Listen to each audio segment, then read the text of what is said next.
Thank you for joining us. Another one of our Safer at Home series. And before we get started today, I just want to remind you that all our talks are brought to you by First Citizens Federal Credit Union, Martha's Vineyard Savings, and Cape Cod 5. And all the books that are on our series are available at Eight Cousins Bookseller in Falmouth. So we hope you participate in the local economy. Great thanks to our speaker today, who's coming to us, as she said, from Hobbitland. This was her words, not mine, from West Dorset, England. And actually today is going to be a little bit different, where it's not so much that she's going to do a talk about one book and specifically, but Helen Rappaport, who's written now and working on her 16th book, has written a whole series of books on Russian history, various Russian things, and she's actually got a trilogy about the Romanovs. And while I had asked her to talk about her second book, and in the meantime, it's actually one of three: Ekaterinburg, Four Sisters, and The Race to Save the Romanovs. So we're actually going to talk about the Romanov family and have more of a discussion than just talk about any one book, because she's written all three. So Helen, thank you very much for joining us. And I'll let you start. You could, what got you interested in Russian history? What made you want to write about these books? And good for you to focus on the Romanov sisters, because they seem to be left in the margins of history. We seem to know about Nicholas, about Alexandra, about Alexei, but we never seem to know about the daughters. So thank you for joining us, and I'll let you start. Wow. Well, where to start? I fell in love with Russian history and all things Russian as a teenager when I first read Anton Chekhov and saw the film Dr. Zhivago at that impressionable age. Romanovs had always fascinated me, and Russian history had, so I did a degree in Russian at university. But I'd never, when I got into writing, I never actually thought initially about writing about the Romanovs. I think because the sense I had of them then was, oh, it's all that sort of schmaltz and sentiment and Anastasia and stories of miraculous survival and, you know, balalaikas and all that kind of schmaltz. So I kind of avoided them for a long time. And I was very into Queen Victoria, and I did stuff on her. But then at one point I was discussing with my then agent what book I should do next. And I was sitting there looking rather glum because I couldn't really decide. And he said, well, why don't you do the Romanovs? You know, you're a Russianist, you speak Russian. And I said, okay, well, I'll go away and look at it. And it was when I went away and looked at them, and it was specifically Nicholas and Alexandra who interested me, I suddenly realized very quickly there was a really interesting scenario that had not been written, which was how they were murdered, the countdown to their murder, which was actually very, very dramatic. And so for my first book, I think it's The Last Days of the Romanovs in the American edition. It was called Ekaterinburg in Britain. For that book, I just focused on the last 2 weeks of their lives as prisoners in Ekaterinburg, with, you know, the countdown to them being horribly murdered. And once I got into that, I very quickly realized, just as you said, we know plenty about Nicholas and Alexandra, their love affair, the tragedy of the haemophiliac Tsarevich, and the anxieties that caused them. But the girls, those four lovely sisters, who I discovered in the process of researching that that first book, they were always pretty much marginalized. They were kind of the set dressing, the wallpaper in the background, and they at times almost seemed like a homogeneous unit that you couldn't tell one from the other. You know, we didn't really have enough sense of their distinguishing personalities, features, characteristics. So I began to think that they deserved a book. But the problem was when I decided that they deserved a book of their own, the worry was, would there be enough material on them other than, you know, fragments, the odd sighting here in a pretty frock at a ball or going to the theatre or, you know, out with their brother, you know, making snowballs in you know, the Alexander Park. But actually, when I began digging, and I made a massive and very concerted search, I realized there had been a huge amount of interest in them, particularly in America and Britain and in France, because just imagine it, here you have 4 beautiful young women growing up just before, in the years just before the war.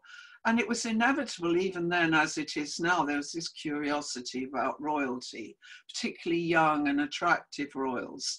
And of course, what all the foreign press were doing, the Americans, the Brits, the French, was, you know, saying, oh, who are they going to marry? Because they really were, in a way, kind of Princess Dianas of their day. You know, they were very desirable and very lovely. So when I really started looking, I found quite a lot of really good material about them. So much so that when eventually I wrote the book, I then had to cut about 20,000 words. Oh, and then the third book, just to fill you in, I thought I was done after those 2 books. And I remember vowing to everyone I knew, I'm not going to do any more Romanovs, that's it, that's me done. But there had always been another niggling thing in the back of my mind, the more I studied the family and covered their really tragic story. And that was, why couldn't anyone get them out? Why couldn't they be saved? Was that so inevitable? And so the next thing, I found myself ringing up my publisher and my agent saying, you know, I think there's another book I want to write, which became The Race to Save the Romanovs, which is about how everyone failed to get them out. And it wasn't all down to just King George V. Well, and you talk about it in your books that Nicholas, Alexandra, and, you know, for those that aren't as familiar with the Romanovs, Alexandra is of German ancestry. You know, she has to convert to Russian Orthodoxy. They really weren't all that popular with the other rulers, right? They didn't have a lot of friends, as many as you would think. They were very isolated politically, particularly. Russia was a pretty dangerous place at the time, particularly for the aristocracy, because the revolutionary movement was growing and, you know, the security around them was very tight. So right from the beginning, essentially, Nicholas and Alexandra lived quite a private life, but they were quite close to their relatives. They certainly were close to their German relatives in Hesse, which is where her family were from. And the other family they were particularly close to were, of course, the Danes, because Nicholas's mother was a Danish princess. So they did go on family visits to Denmark and to Hesse and other relatives in Europe, but it all pretty much dried up after Alexei was born. They stopped traveling, they stopped going abroad because they were so paranoid about, first of all, it getting out that he was a haemophiliac, but also the danger of assassination attempts and attacks. So they did end up really rather friendless, but it wasn't because they weren't nice people and no one wanted to know them. It was just they couldn't really travel and visit people as they would have liked. The four daughters are named Olga, Tatiana, Maria, Anastasia. What were their distinguishing characteristics? Did you have a favorite as you're researching them? What did you like? What didn't you like? Well, my favorite wasn't Anastasia. Yeah, you would not believe. You know, I still get people emailing me thinking she got away, but they were very intriguing and interesting girls. And of course, again, as I did the research, as I found out more and more about them, I realized how very different they were. So you had the eldest girl, Olga, who was more serious, quite introspective, musical, not particularly academically clever, very thoughtful, liked writing poetry.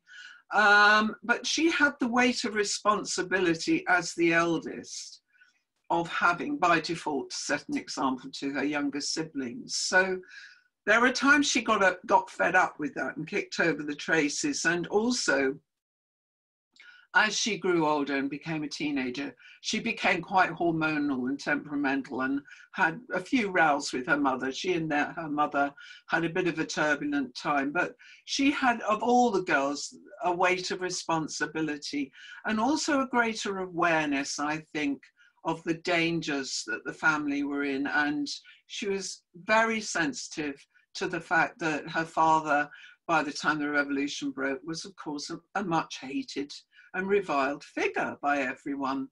The next daughter, Tatiana, was very efficient and businesslike and brisk and was absolutely her mother's helper. But she was a real closed book. You couldn't really ever fathom Tatiana. She was quite enigmatic. She was a great beauty, very svelte, very slim, very elegant. And I think if she'd lived, she could have been quite a style icon for her generation. But she was very good and brisk at getting things done. Olga would often lapse into depressive moods. But Tatiana would always get things done, and she'd be, on call for her mother, who was, of course, increasingly sick or indisposed with one thing or another. And then you have the third daughter, Maria, who was very soft and beautiful and sweet and Russian and lovable and rather put upon by the others because she was just a gentle soul, very kind of naturally maternal kind of young woman. And she suffered a little bit at the hands of the youngest daughter, which of course was the wild child, Anastasia, about whom so much has been written, who was mischievous and naughty and confrontational and noisy. She was the kind of child who, when she entered a room, she would demand everyone paid attention to her. She was a very clever mimic, very lively. And in captivity, she really kept the family going. She was a very buoyant personality. But as such, as you can see, there were four very, very different girls. What was their upbringing like?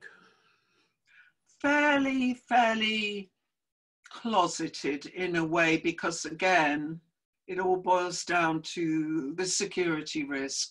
Also, the main reason they weren't sort of educated in some very posh girls' school somewhere in Petersburg was Alexandra did not like St. Petersburg. She thought it was all very decadent.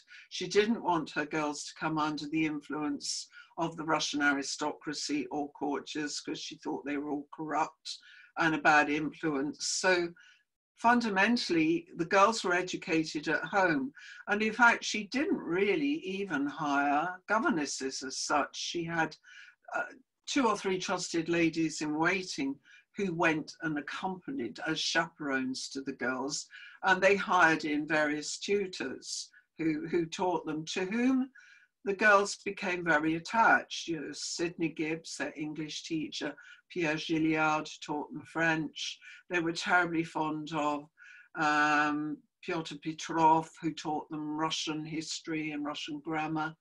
And there were various other teachers who came and went. But as such, they lived at home, they were educated at home, and in a very kind of almost traditional Victorian way, because Alexandra had inherited a lot of the principles about bringing up children from her very English grandmother, Queen Victoria. So they weren't spoilt. They were only given small amounts of pocket money. Their clothes were handed down from one girl to the next. Things weren't wasted. And it was a very modest upbringing insofar as aristocratic young women of the day went. It was a very modest upbringing when you think about the extravagance of royal courts and how other royal children were indulged and spoilt. They were not spoilt.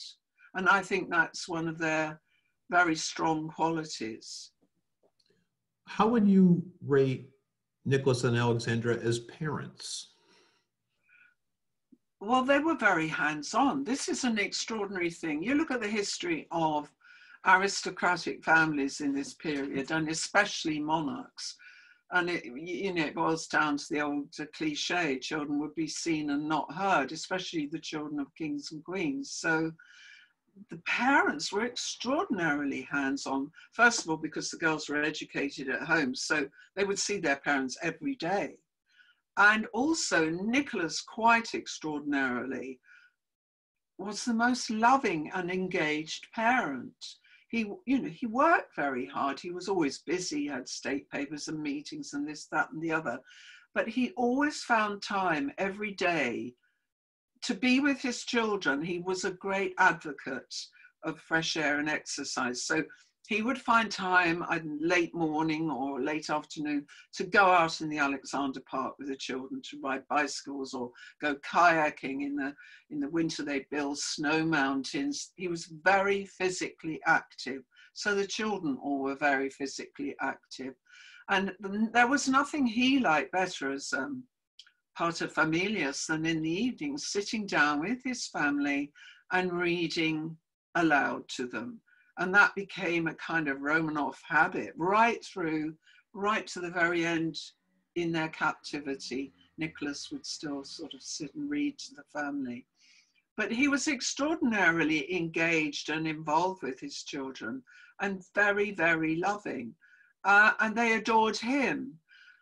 Alexandra had a slightly more difficult relationship with the girls. As I've said, Olga at times got annoyed with her mother and had spats with her. Tatiana was very close to her. The girls all were very respectful and devoted to their mother because, of course, she was a bit of an invalid. And they would dutifully take it in turns, to sit by her bedside and read to her from the Bible or the Gospels or some sacred book that she wished to hear. And they gave up a lot of their free time in one way or another, either being carers for her or, of course, Alexei. And you mentioned the son, who's a hemophiliac. How did the girls relate with their brother, and how did they relate with their mother, who was clearly doting on their brother? I mean, did they feel neglected? It's very interesting because I never found any overt complaints from any of the girls about, oh, mother's always fussing about Alexei and it's all about Alexei, because fundamentally when the child was born and they discovered he was a hemophiliac, the whole focus of the family shifted. Everyone's attention focused on Alexei, protecting him, cocooning him, watching over him so that if he fell or banged himself, the girls were unbelievably caring and protective of him. Olga especially was very close to Alexei, but they all bent over backwards to take care of him. And I don't ever recall seeing a complaint from any of the girls that they felt marginalized or neglected. It was as though they accepted it as a given. Alexei was prone to these terrible attacks of bleeding. He had to come first.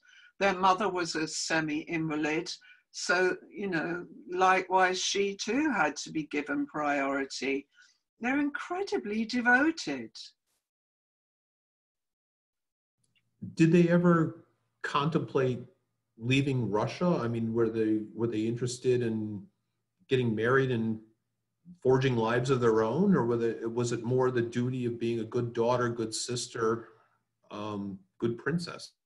Well, this is the problem, I think. If those girls had been, I won't say normal girls, but if they hadn't had this very difficult family setup of sickness and and all the other considerations. If they'd been normal, worldly girls, and they weren't very worldly, they didn't have much contact with the outside world, let alone really the bigger society within Russia. So they never ever expressed a desire ever to leave Russia. They were all extremely insistent that they did not want to marry and leave Russia. They would like to have married, but the problem is that, you know, the pool of eligible Russian Grand Dukes and Princes was kind of shrinking, and there weren't that many suitable husbands for them.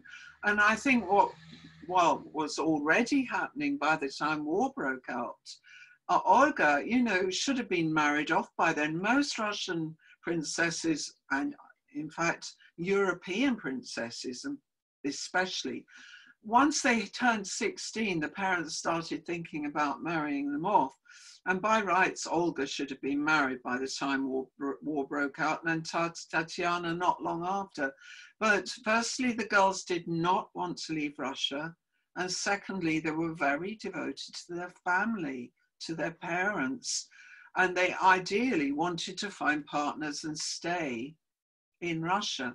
So there was never a desire on any of their part to get out and go and live somewhere else. And I think if they'd been forced to marry and live somewhere else, they would have been deeply unhappy, because in fact, just before war broke out in August 1914, Nicholas and Alexandra did entertain the possibility of a match for Olga with Prince Carol of Romania, because Nicholas and Alexandra were very friendly with the Romanian royals, and they went on a visit to Romania, and the Romanians came to Russia, and they tried to steer Olga and Carol in each other's direction, but it didn't work. They weren't interested in each other. And Nicholas and Alexandra always said, we would never, ever force our girls to marry against their will, because as Alexandra said, we have had the great good fortune to enjoy a love match. You know, we fell in love and were able to marry, and they didn't want anything less than that for their own daughters. There's been a lot written about Nicholas and Alexandra, that they basically were, I don't know, in over their heads in terms of statescraft and, you know, being rulers as opposed to parents. I'm interested in your thoughts on that take, but also, did any of the girls show any interest in being statesmen or politicians or rulers? No, absolutely not. The girls were not politically minded. And you've got to remember too, they died too young for them to have fully developed. The only signs I see with the older two girls were, I think Tatiana could have become a gifted nurse, if not a doctor or a surgeon. She clearly had medical talents. Olga couldn't take the strain of wartime nursing and gave it up. So in that sense, no, they were not politically engaged. And of course, there was always this worry in the back of Nicholas and Alexandra's minds of what would happen if Alexei died. And I think for a while, Nicholas did think about the possibility of exploring whether the succession laws could be amended so that Olga could become Tsaritsa, should, you know, after his death, should Alexei die young, which he was going to do. I mean, the doctors had told Nicholas pretty much that he would be lucky to live out his teens. But politically, no, the girls were not politically aware because they didn't move in the real world. They were terribly sheltered from all of that. They had to be, because there was a very aggressive and increasingly violent revolutionary movement growing, you know, on their doorsteps. So they actually really basically lived by their religious faith. They were a deeply devout Russian Orthodox family.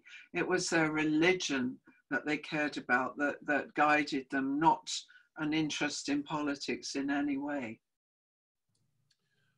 What did you use to research all of this, and how cognizant was the family that this revolution was at their doorstep? Did they know what did they feel it was inevitable, or was it just something they couldn't even countenance? Well, there's two different questions there. How did I research it? Well, I have a method of lateral thinking when I research things, because there are always the standard sources. And the one thing I wanted to do with all three of the books that I did on the Romanovs was look for as much new material as possible. And the real treasure trove of material is in the contemporary press and magazines. And it's only really thanks to digitization of all these newspapers and journals, and the fact that so much is now available online, that I was able to get so much more and such richer materials. So first of all, I always look for obscure sources.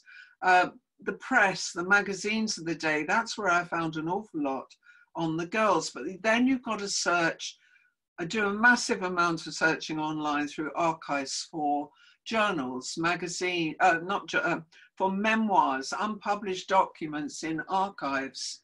There is a huge amount of émigré Russian material out there in a lot of archives, especially in America, you know, at the Bakhmetiev and at Hoover in California, at Yale, various places. Now, as a single individual, I couldn't go to all those archives, but a lot of material is now available online, or has been transcribed, or has been published.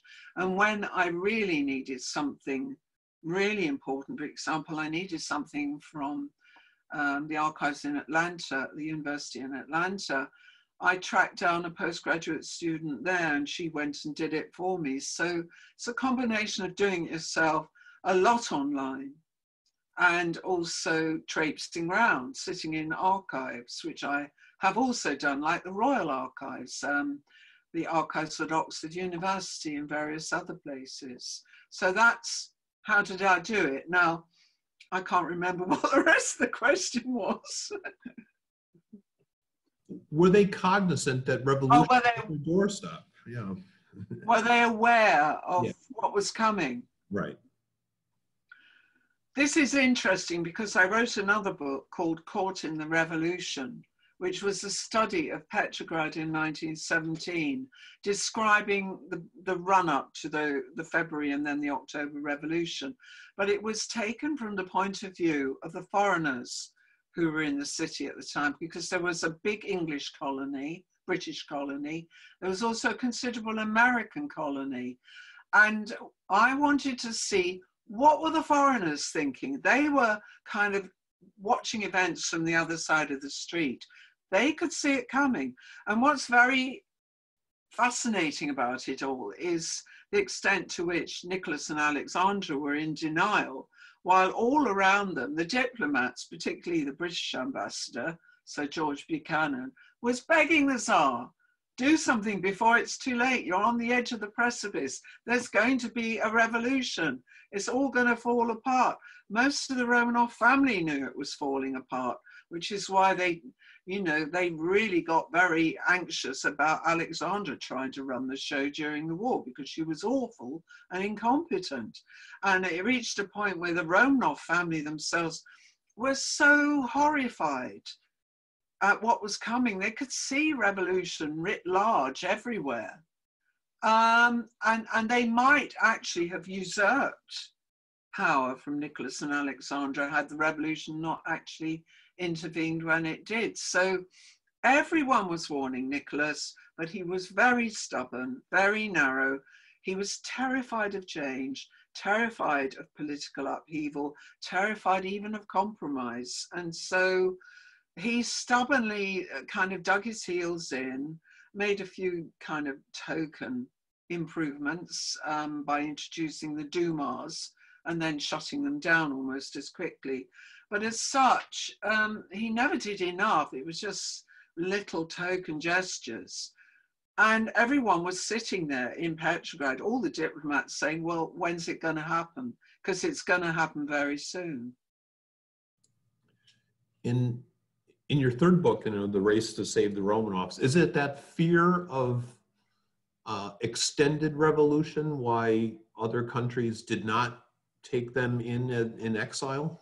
Yeah, that's really in a nutshell why none of the royals of Europe, to whom, of course, Nicholas and Alexandra were related, with the Brits, the Danes, the Germans, well, they're related to all the Scandinavians as well, but they all had the same fear.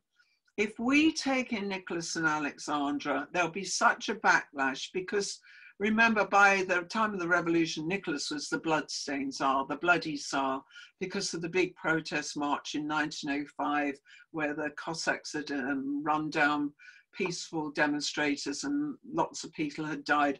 His reputation was appalling by then. And none of the royal families of Europe wanted to take the risk of taking in not just him, but Alexandra. A lot of the problem was her. None of them liked her.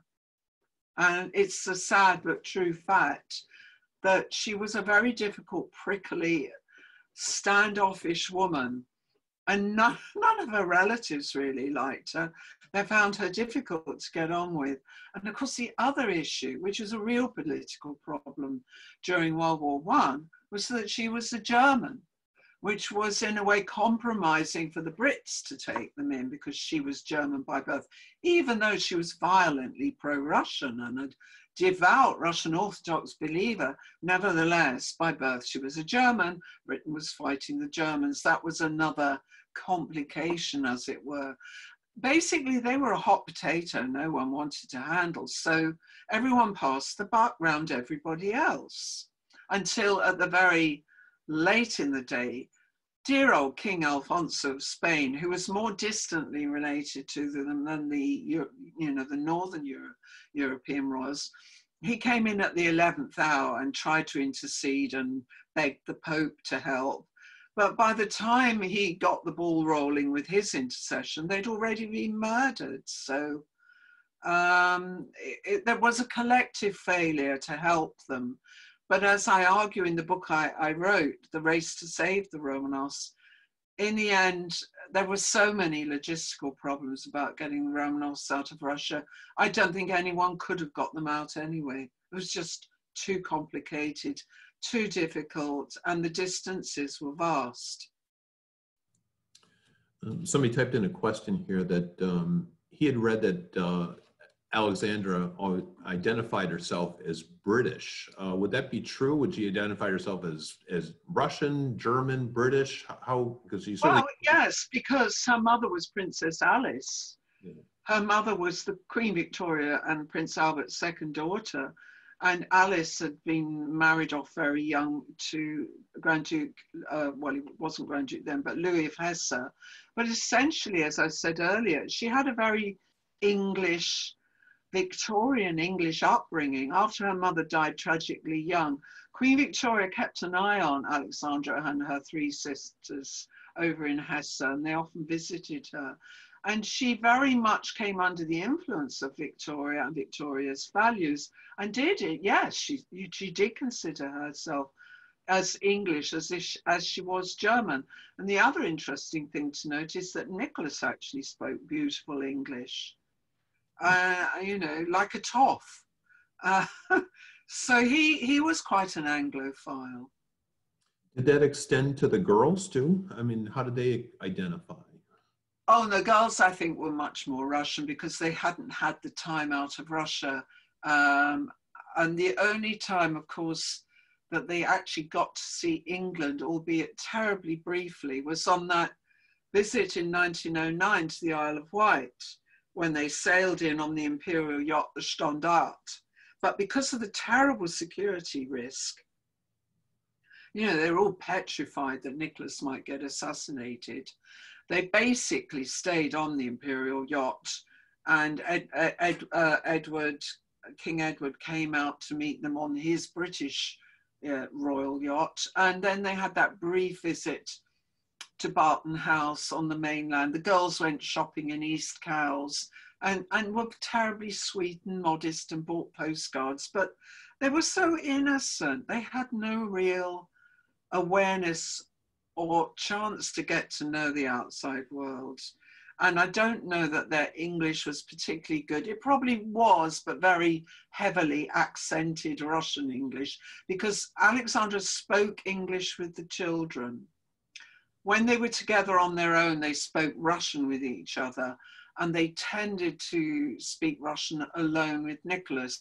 But when they were all en famille, they spoke English. So they probably did speak quite good English.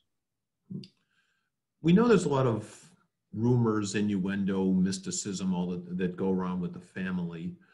And a question here, is it true that Lord Mountbatten loved one of the older sisters? If so, why didn't he do anything? Well, Lord Mountbatten met the Romanov girls when he was a young naval rating and when he visited, I think. And he took a shine to Maria, the third sister, but she was very young. She was, I don't know what, 14 or 15 at the time. But it is said that he always had a thing about Maria, and had war and revolution not intervened, he might well have asked for Maria's hand.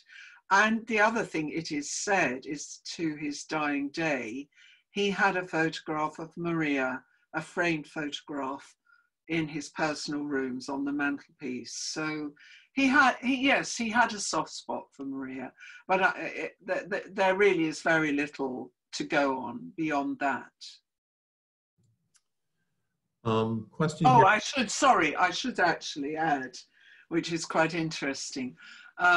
Remember I said as soon as the girls turned 16, all the gossips started trying to marry them off. Well, who's the most eligible prince, duke, you know? And the one thing that is really very amusing is Queen Victoria, had she lived longer, would definitely have steered Olga, the eldest daughter, in the direction of David, young Prince David, who became Edward VIII and married Wallis Simpson. Queen Victoria saw the two of them together on a visit to Balmoral. That's the only time Olga, when she was a tiny baby, came with her parents onto really the mainland. And she saw the Olga being held by the hand by very young Prince David at the time. And she thought, that would be a great alliance. Can you imagine? We could have had a Queen Olga. And not have had Wallis. Oh, Wallis. Yeah. But so that never happened. A question was here, tell people where were they kept incarcerated, and when exactly were they murdered? And also, as a part of that, did the girls actually sew the jewelry into their corsets and clothing before they died? That's one of the myths which I have to bust, but will you remind me, where were they incarcerated? Well, let's start with that. They were held after the revolution. Nicholas came back from the front. The family were held at the Alexandra Palace from March 1917 to the 1st of August. And then the provisional government, Kerensky, in charge of the provisional government, put them on a train to Tobolsk in Western Siberia because it was becoming too unsafe outside St. Petersburg. Well, it was Petrograd during the war.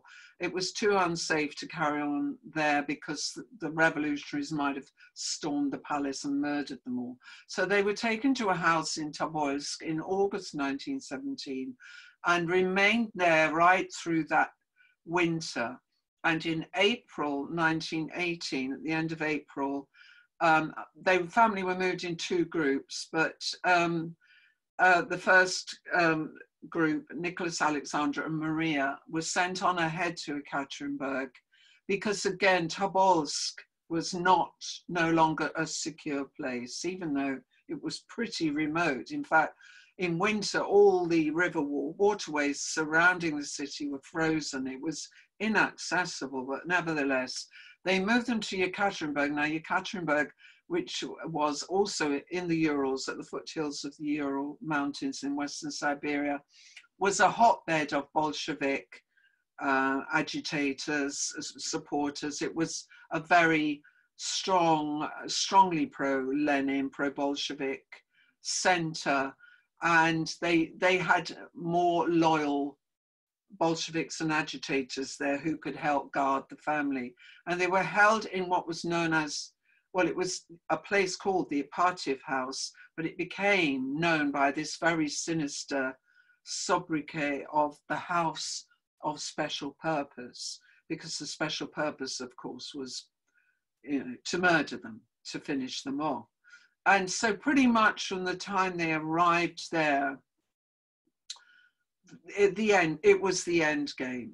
I think probably Nicholas certainly realized that they weren't going to get out of there alive, or that he wouldn't get out of there alive. And in that final place of arrest, in the House of Special Purpose, they were much more closely confined. At Tobolsk, they'd been able to go outside and chop wood and do much more. At Yekaterinburg, it was a much smaller, poky little garden. They were constantly watched everywhere they went. Well, they could basically, coming out of their rooms, go to the lavatory, and that was about it. And it was very oppressive, very claustrophobic, and it must have been very hard for them, those last few weeks incarcerated there. And you asked me something else, but I can't remember. What was it? Did he actually sew the jewelry into their corsets? Oh, no, look, let's get this straight. Everyone repeats this myth. Now, the girls did sew Alexandra's jewelry into their camisoles.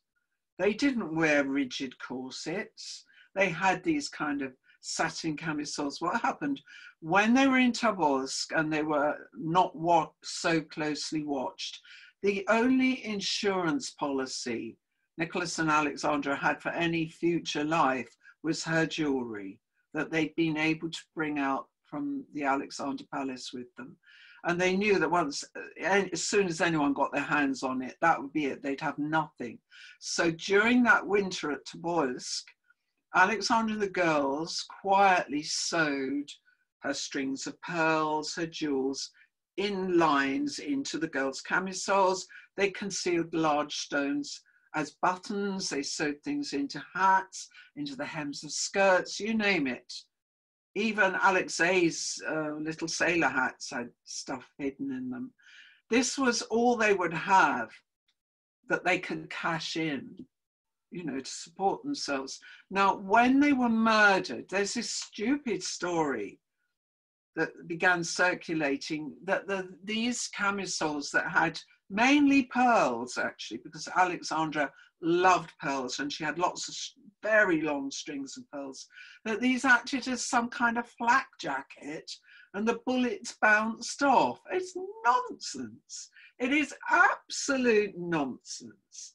And there was a very good documentary done a few years ago where an actual scientist, I think it was a Russian, I can't remember his name, he actually mimicked how these jewels would have been sewn in, then they tried firing bullets. And of course, the thing you have to remember too with pearls is the pearls would have imploded and been pushed into the body cavity. They would not, bullets would not have bounced off pearls.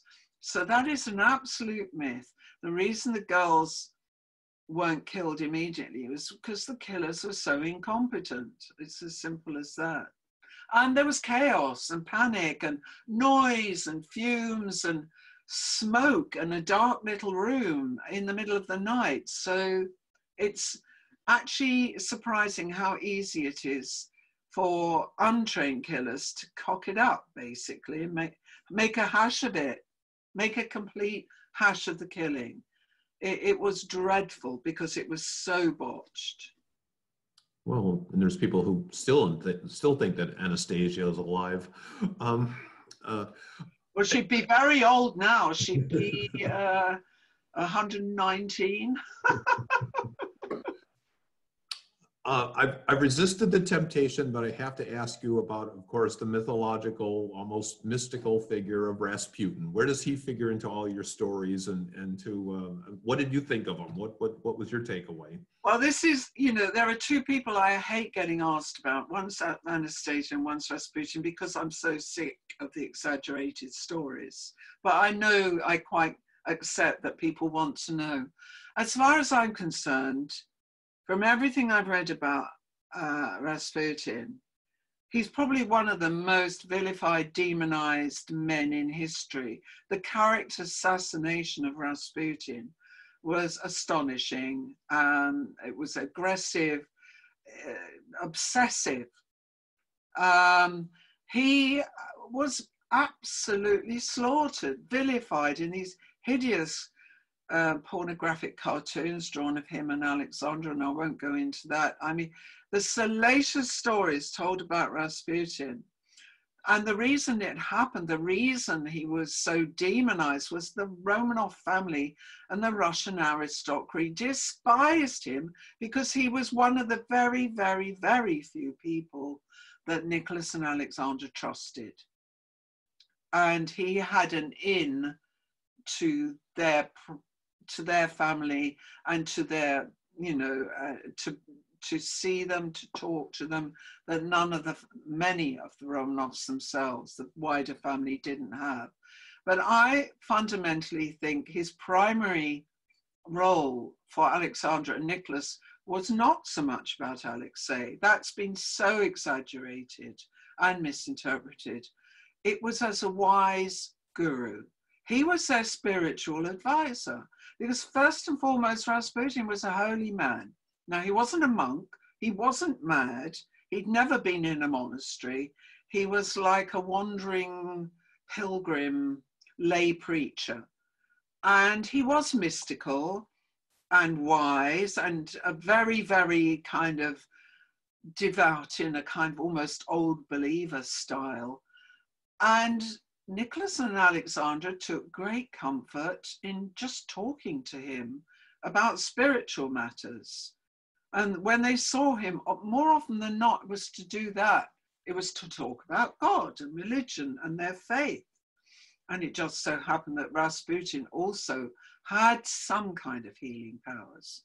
I can't explain them, whether they were autosuggestive or what, but I think he had a capacity for calming and soothing people who were sick or in distress. It worked with Alexandra by soothing and calming her. When she was anxious about Alexei, that transmitted itself to the boy. And there were 2 or 3 occasions where he recovered from serious bleeds. But I can't explain it. But, you know, people have this sense of him as this demonic string puller, which I don't think he was. I really don't believe that. He, yes, at times had a negative influence, because with Nicholas away at the front, she spent a lot of her time alone running the show, not efficiently. She was an appalling regent. And the only person she would trust for advice was Rasputin. And, you know, he had very strong opinions about things, and she would only take his advice, and his advice wasn't always the right advice. I certainly concede that. But he was not this Machiavelli that he's painted. All right. If you've got any more questions for our guest today, please type them in the chat feature. When you walked away from these 3 books, what was your big takeaway on the Romanov family? What was your big discovery that you didn't expect to find or didn't anticipate finding when you started on this project? Well, it's a funny question. I have been asked it before, and I think what is interesting about them, and it's not a big flashing, oh gosh, isn't this dramatic discovery? It's absolutely the opposite of that. It's how ordinary and unremarkable they were, because they were just a loving, quiet, modest, devoted family. You know, you don't see them parading around in state robes and doing all the big ceremonial, not often, and increasingly less. And of course, once the war broke, that you didn't really see them at all. You don't get a sense of them as these great, grand, loaded in jewels, wealthy Russian monarchy. They're the opposite. They're just a quiet, loving family, very devout, who live by their religious faith. And that to me impressed me, because I do believe that the only way they got through that very frightening period of incarceration from March 1917 till their murder in July 1918, I think the thing that kept them going, well, there were two things: each other. They were all right as long as they had each other, as long as they weren't separated. And the other thing that held them together absolutely like glue was their religious faith. And I think without it, they would have had a much more difficult time. And as the days and weeks and months wore on, towards the end particularly, Alexandra became very, very religious. And all she would do is read sacred scriptures and absorb herself in her faith. But if it kept her going, it kept her going. I think in that sense, they are really quite admirable.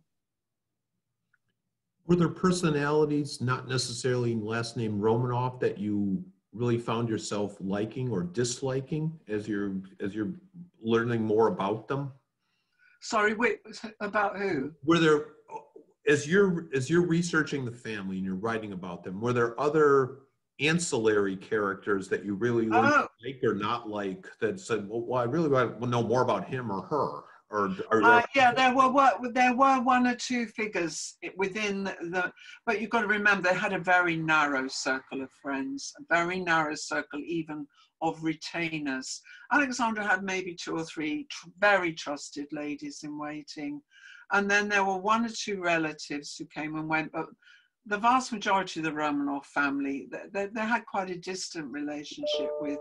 But I think one of my favorite personalities is Nicholas's sister, Olga Alexandrovna, who was the girl's favorite aunt. And they were much closer and more attached to her than they were to, say, their grandmother, Maria Fyodorovna, or even their Aunt Xenia. They loved their Aunt Olga. And I think she was the next closest person to them after their own mother. They were very attached to the ladies in waiting too, Anastasia Hendrikova and Ekaterina, I can't remember her name, sorry. There were a couple, and Lily Den, and of course Anna Virubova, the ladies in the entourage. And they were devoted to their tutors. They were very fond of Pierre Gilliard, the Swiss man who taught them French, and Sidney Gibbs, the English teacher. So there were a few people who they really cared about. And the one who most intrigued me, I guess, was the one who was most talked about as a possible match for Olga, as the only vaguely acceptable Grand Duke, and that, i.e. Russian-born Grand Duke. And that, of course, was Grand Duke Dmitry Pavlovich. But he was a terrible ladies' man and a clubber and a dilettante. And I think very quickly, Nicholas and Alexandra realized, especially as soon as he started hanging out with Felix Yusupov, with whom he plotted the murder of Rasputin, that Dmitry Pavlovich wasn't really the ideal candidate for Olga. And it's very funny because a lot of the foreign gossips were trying to see that as a match that was going to happen. But I found a couple of interesting entries in one of the few diary survivals or a letter survival of Olga's. And it was pretty clear she didn't think much of Dmitry Pavlovich. She thought he was a bit of a prat, actually. And he wasn't interested in the Romanov girls. They were far too unsophisticated. He liked flitting around, you know, high society in Petersburg and going to gambling dens and going to the south of France. And of course, eventually he fled into exile, and he reappears in my new book that I just finished about the Russians in Paris, because you know, you've had Grand Duke Dmitry Pavlovich living the high life Imperial Russia with his whopping great palace on the Nevsky. And then he's broke in Paris with scouting around for a rich wife, basically, in the 1920s. I found him quite an interesting personality. How much is hidden away in the archives about the family documents? I can't tell you that.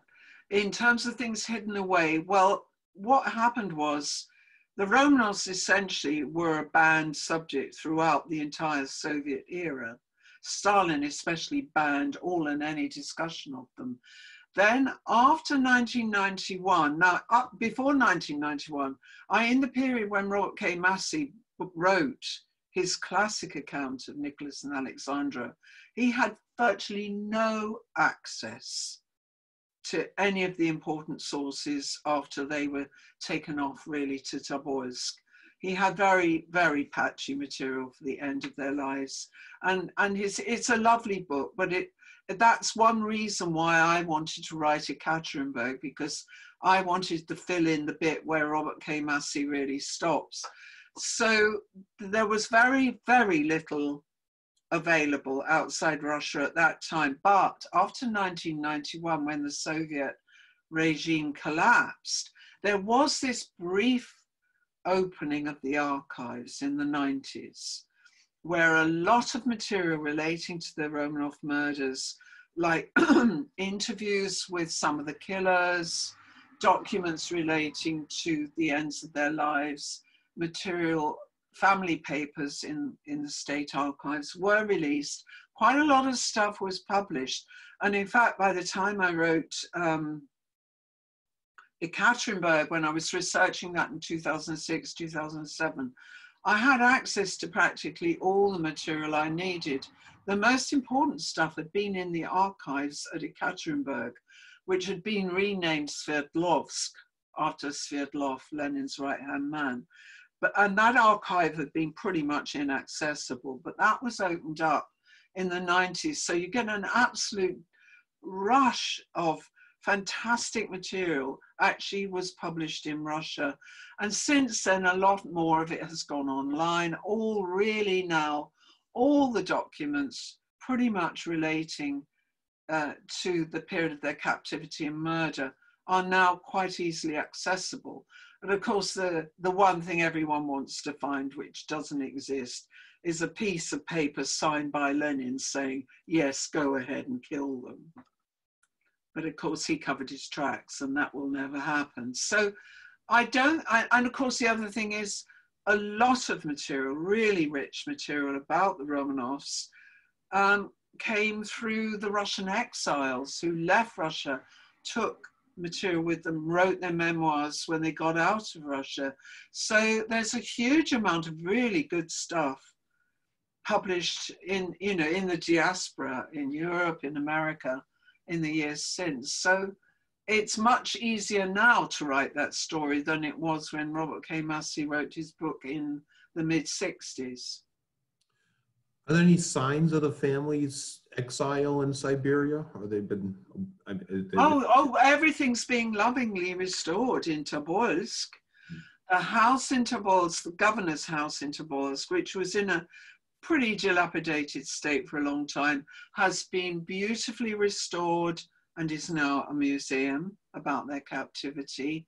Unfortunately, the house in Ekaterinburg, which is so important, was bulldozed under the Soviets, because it's very interesting, even that far away in the Ural Mountains, or foothills of the Urals, in Western Siberia, even throughout the Soviet era, people made their way there, devout Russians, admirers of the Romanov family, made their way to the Ipatiev house and would go there on kind of pilgrimage on the anniversary of their murders and, stand outside and say a prayer. And the Soviets didn't like it and became increasingly annoyed about devout Russians going there. So in the run-up to the anniversary in 78, which would have been the 60th anniversary, orders came down from Brezhnev, the then president, to a certain Boris Yeltsin, who was head of the local government in Ekaterinburg, and he was basically ordered to pull the house down. So what happened for a long time, there was just a big barren piece of waste ground, and then gradually the pilgrims kept coming back again. This is still in the Soviet era.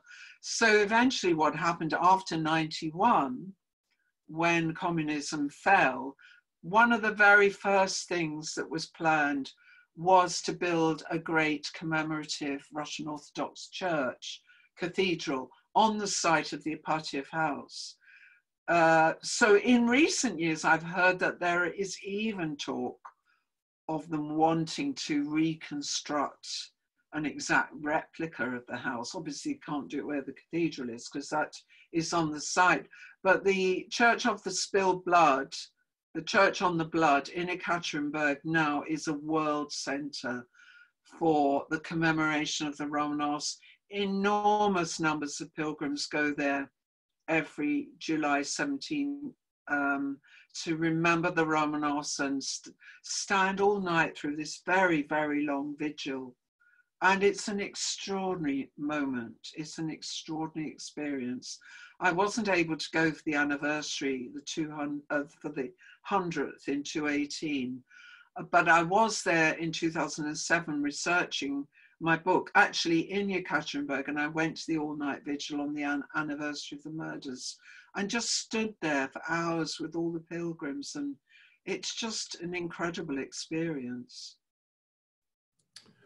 So we're winding it down here. A couple questions, but besides your trilogy, is there a film, book that you would recommend about the family that you particularly liked? Well, to be honest, the very best version.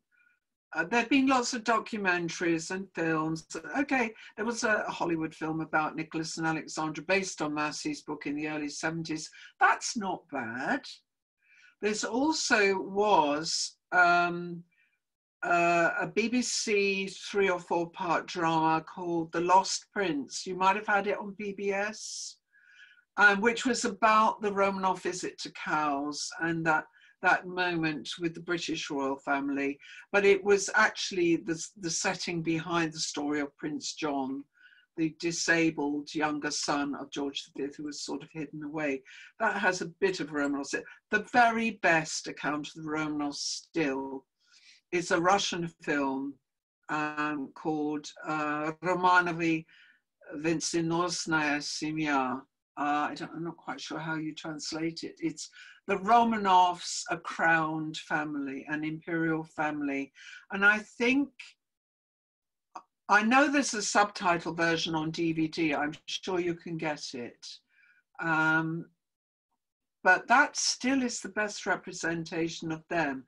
And there are some very moving scenes of the family in the Tobolsk sequence especially. And I do admire the 4 actresses who played the daughters because they all had their hair all cut off, as the girls did that summer of 1917. And coincidentally, well, interestingly, an English actress, Linda Bellingham, played Alexandra, who I met and was a lovely woman. Sadly, she's died now. But it's a very, very good film of them and the best representation so far.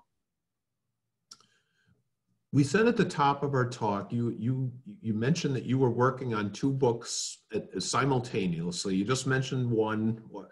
Tell people what you're working on and what you're finishing up, because I know you had said to me that you're glad to talk about this, but you're hard at work on other things. So tell people what it is you've been hard at work doing.